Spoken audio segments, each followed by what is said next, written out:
الحمدللہ وحدہ والصلاۃ والسلام علی من لا نبی بعدہ اما بعد۔ آج ہم بات کریں گے سورہ شعراء کے بارے میں۔ سورۃ شعراء جو ہے یہ مکی صورت ہے اور 227 اس کی آیات ہیں، اور مکی صورت ہونے کا مطلب یہ ہے کہ ہجرت مدینہ سے پہلے نازل ہوئی ہے، کیونکہ جو صورتیں اور آیات ہجرت مدینہ سے پہلے نازل ہوئیں ان کو مکی کہتے ہیں، اور جو ہجرت مدینہ کے بعد نازل ہوئیں وہ مدنی کہلاتی ہیں۔ اور جو مکی صورتیں ان میں عام طور پر عقائد پر گفتگو ہوتی ہے، عقیدہ جو توحید ہے، عقیدہ رسالت ہے، عقیدہ بعد ہے، عقائد پر عام طور پر گفتگو ہوتی ہے۔ تو سورہ شعراء میں بھی اسی طرح کے مضامین موجود ہیں، اور اس سے پہلے جو ہے سورہ فرقان تھی، اور اس سے پہلے سورہ نور تھی۔ سورہ نور کے اندر نور اعظم کا ذکر تھا، ذالک اللہ کا نور، اور وہ نور وحی جب آتا ہے تو لوگوں کے عقلوں کے دروازے کھلتے ہیں اور حقیقت سے کو دیکھتے ہیں۔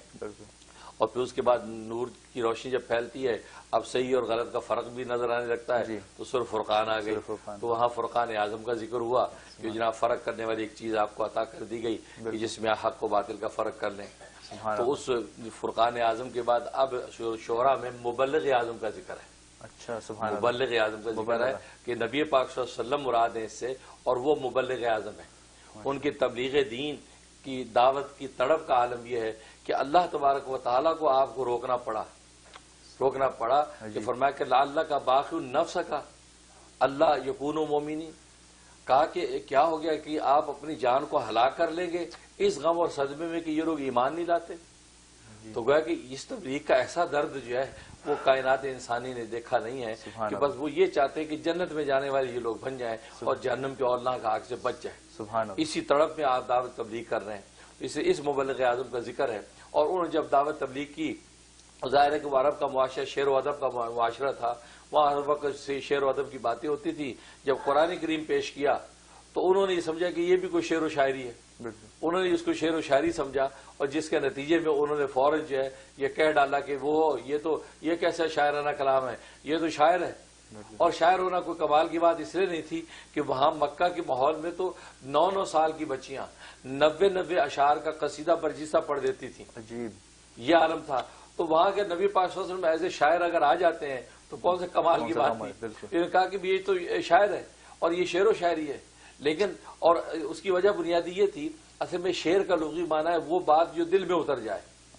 شعر کا معنی ہوتا ہے وہ بات جو دل میں اتر جائے۔ تو قرآن جب انہوں نے سنا تو وہ دل میں اترا، جیسے دل میں اترا انہوں نے کہا یہ بھی شعر ہے۔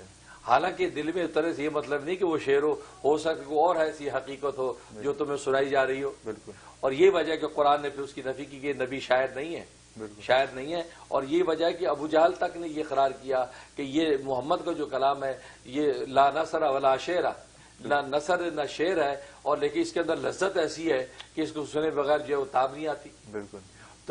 تو یہ مضامین اس کے اندر ذکر کیے اور نفی کی کہ یہ شعر و شاعری نہیں اور نبی شاعر نہیں ہے، بلکہ نبی جو حقیقت لائے یہ حقیقت کا مضمون ہے، اور نہ یہ شعر و شاعری ہے نہ نثر ہے، اور ایسا عجیب و غریب کلام ہے۔ اور واقعی اہل فن پہچان گئے تھے کہ یہ قرآن کریم واقعی اللہ کا کلام ہے، یہ کسی انسان کے بس کی بات نہیں ہے، کیونکہ اگر شعر و شاعری ہوتی تو ہم اس سے اچھا شعر بنا سکتے ہیں، نثر ہوتا تو ہم بڑے بڑے ادیب ہیں ہم نثر بنا لیتے۔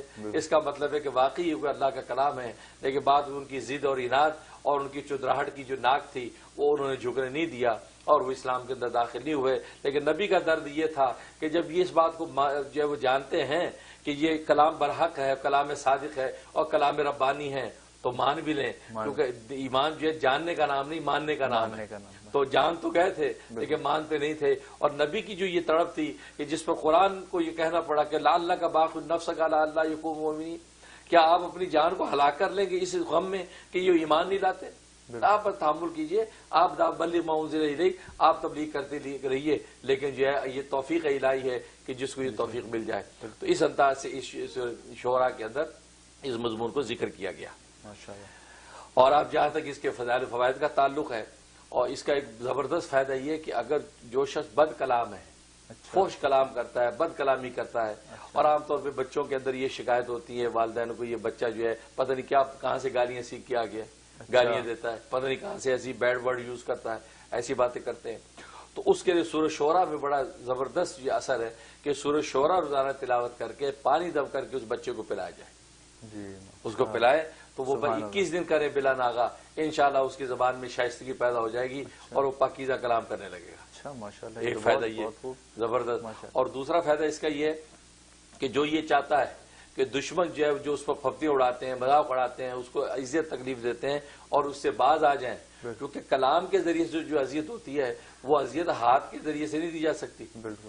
یہ صرف تو کہا کہ ہاتھ سے جو مارا کسی نے تیر تلوار تو اس کی تو مرم ہے، لیکن زبان سے جس نے کاٹا تو اس کی کوئی مرم بھی نہیں ہے. اس کی تو مرم بھی نہیں. ہاں، تو اتنا تکلیف دے.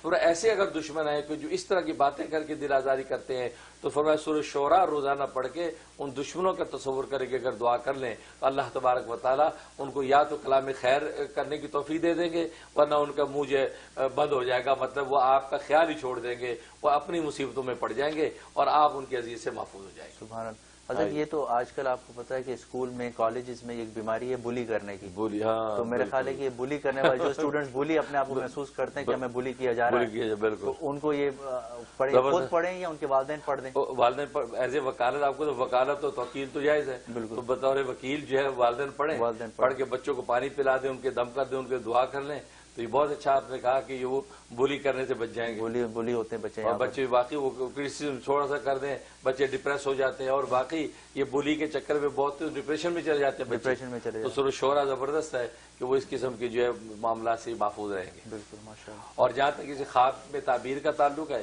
تو ایک یہ لکھا کہ اس کی خواب کی تعبیر یہ کہ اگر کسی نے اس کو پڑھا سنا تو اس کا مطلب ہے کہ اس کو کسی کے کلام سے اذیت پہنچے گی، اچھا تکلیف پہنچے گی، کوئی دشمن حاسد کو ایسی بات اور کلام کرے گا جس کے اس کے دل کو دکھ ہوگا اور تکلیف پہنچے گی. اور دوسرا مطلب یہ ہے کہ اس کی روزی ذرا تنگ ہو جائے گی اور روزی کمانے میں اس کو مشقت اٹھانی پڑے گی، اور اس مشقت کے بعد اس کے لیے فتوحات کے دروازے کھلیں گے، لیکن روزی کی تنگی کی تکلیف اس کو اٹھانی پڑے گی. یہ اس کی خواب کی تعبیر ہے. ویڈیو کے نیچے سبسکرائب کے بٹن پہ کلک کریں، بیل کے آئیکن پہ کلک کیجئے تاکہ ہر نئی ویڈیو کی نوٹیفیکیشن آپ کو مل جائے.